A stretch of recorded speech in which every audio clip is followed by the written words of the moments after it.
గారి కాలజ్ఞానం ప్రకారం 2024లో ఖచ్చితంగా జరగబోయేవి ఇవేనంట. నిజమేనా? అసలు ఇవి ఎంతవరకు నిజమో తెలియదు. మరి చరిత్రలో చాలామంది మునులు, ఋషులు కాలజ్ఞానం చెప్పారు. కానీ బ్రహ్మం గారి కాలజ్ఞానంకు ఒక ప్రత్యేకత ఉంది. బ్రహ్మం గారు చెప్పిన చాలా విషయాలు ఇప్పటి వరకు జరుగుతూ వస్తున్నాయి. బ్రహ్మం గారి కాలజ్ఞానం ప్రకారం 2024లో ఎలాంటి విధ్వంసాలు జరగబోతున్నాయో, బ్రహ్మం గారు అసలు ఏం చెప్పారో ఈ వీడియోలో తెలుసుకుందాం.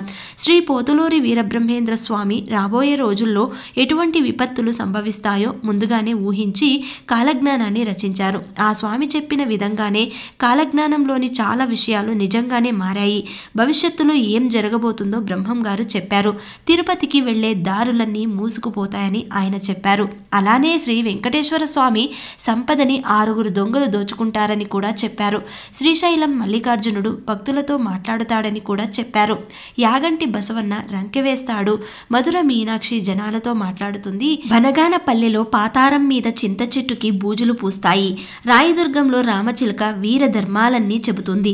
శ్రీకాళహస్తి గుడిలో దోపిడి జరుగుతుంది. మల్లికార్జునుడు శ్రీశైలాన్ని వదిలి వింధ్యా పర్వతానికి వెళ్తాడు. పెనుగొండలో పెద్ద పులులు తిరుగుతాయి. నెల్లూరు సీమ నీటిలో మునిగిపోతుంది. శ్రీ కుమారస్వామి ఆలయం వారం రోజులు మూసేస్తారు. అర్ధరాత్రి సూర్యోదయం అవుతుంది. బెంగళూరులోని వైశ్యకులంలో శ్రీ మహాలక్ష్మి జన్మిస్తుంది. కంచి కామాక్షి కనులెర్ర చేస్తుంది. తిరుపతిలో శ్రీవారి కుడి భుజం పగులుతుందని చెప్పారు. భవిష్యత్తులో కనకదుర్గమ్మ ముక్కు పుడుకను గంగానది తాకుతుందని చెప్పారు. జలప్రళయం ఏర్పడి నాగార్జున సాగర్ బీటలు పడితే కృష్ణానదికి వరదలు వచ్చి ఇంద్రకీలాద్రిని తాకే ఛాన్స్ ఉంది. అలాగే కృష్ణానది మధ్యలో బంగారు రథం పుడుతుందని, అది చూసిన వారికి దాని యొక్క కాంతి వల్ల కళ్ళు కనిపించకుండా పోతాయని కాలజ్ఞానంలో ఉంది. 2060 నాటికి ప్రపంచ జనాభా అంతా సగానికి తగ్గిపోతుంది. ఈశాన్య దిక్కున విషవాయువుతో ఎంతో మంది కన్ను మూస్తారని ఆయన చెప్పారు.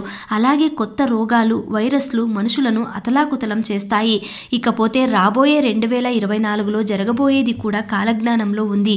చాలా మంది మనుషులు 20 ఏళ్ల కంటే ఎక్కువ కాలం జీవించి ఉండరని కాలజ్ఞానంలో ఉంది. ఈ 2024లో అక్రమ సంబంధాలు విపరీతంగా పెరిగిపోతాయని, ఇవి హత్యలకు దారి తీస్తాయని బ్రహ్మం గారు కాలజ్ఞానంలో చెప్పారు. అలాగే అన్ని వ్యవసాయ భూములు ధాన్యాన్ని ఉత్పత్తి చేయలేవు. దీంతో తీవ్రమైన ధాన్యం కొరత ఏర్పడుతుంది. 2024 నాటికి ఆకాశంలో కొత్త నక్షత్రం ఉద్భవిస్తుందని కాలజ్ఞానంలో చెప్పారు. అన్ని రకాల పళ్ళు రసరహితంగా తయారవుతాయి. నెత్తురు కక్కుతూ రోగాలు బారిన పడి జనులు కన్నుమోస్తారు. మృగాలు కూడా ప్రాణులు విడుస్తాయని బ్రహ్మం గారు కాలజ్ఞానంలో చెప్పారు. గోదావరి నదుల మధ్య ఆవులు గుంపులు గుంపులుగా కూడి ప్రాణాలు విడవడం జరుగుతుందని బ్రహ్మం గారు ముందే ఊహించి చెప్పారు.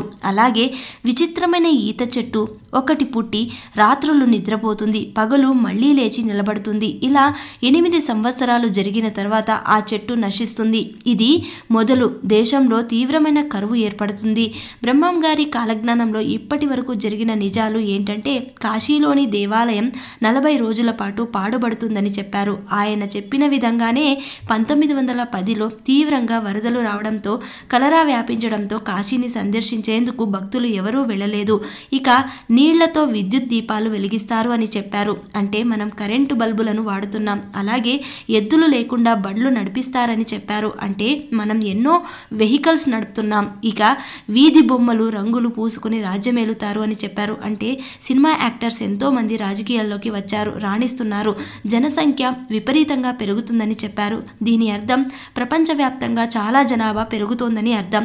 ఇకపోతే గట్టివాడైన పొట్టివాడు ఒకడు దేశాన్ని పాలిస్తాడని చెప్పాడు. అంటే లాల్ బహదూర్ శాస్త్రి పరిపాలించారు. ఒక వితంతువు 16 సంవత్సరాలు రాజ్యమేలుతుంది అన్నారు. అంటే ఇందిరాగాంధీ పరిపాలించారు.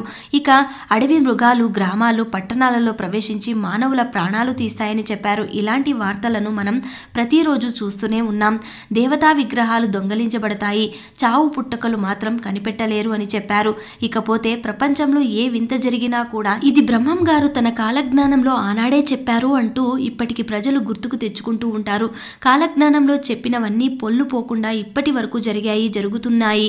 భర్తలను భార్యలు ఎలుతారు. వేప చెట్టుకు అమృతం కారెను, మట్టు ఆరని బిడ్డలు మాట్లాడెను.